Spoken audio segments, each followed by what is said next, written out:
Hello everyone, I want to wish you all a happy Thanksgiving, and I want to remind you all that CRS Firearms is still a political prisoner being held by the tyrannical government. Okay, so CRS Firearms, which is Matt Hoover, and also the person that the government alleges is his partner, Justin Irving. Okay, both of these guys got convicted in a kangaroo court.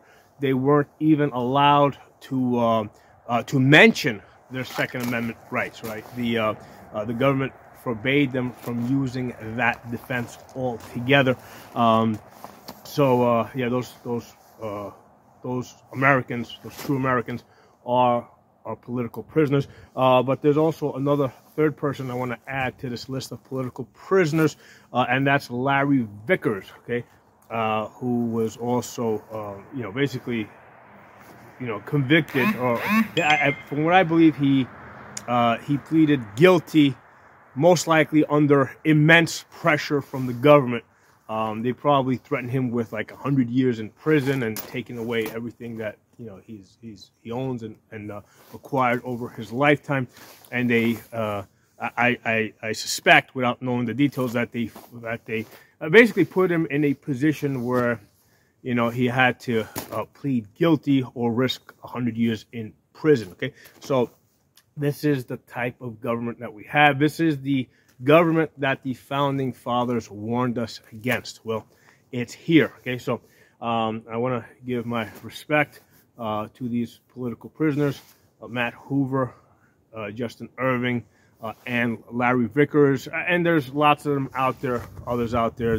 Most of the people that were that related to the to January 6th government setup. Okay, those are also, most of those, not all of them, but most of those are also political prisoners. And then there was also the people that the FBI was setting up during that so-called Governor Whitmer kidnapping. Okay, again, those were, and I believe that, from what I recall, I think that that case got dropped, or they won it. I don't remember the details of that, but I think that there was some really strong evidence that was submitted that the FBI basically, encouraged the whole thing. That basically, and that's pure entrapment, right? Because when the government gets you to do something that you would not normally do, right? When they bait you to do something like that, that's entrapment. So that's what the Governor Whitmer kidnapping was all about. So again, I just wanted to put this out there. I want to wish you all a happy Thanksgiving, but I also wanted to remind you people to keep wanted to remind you people to keep these people in your thoughts this Thanksgiving. Okay, I'll talk to you all soon.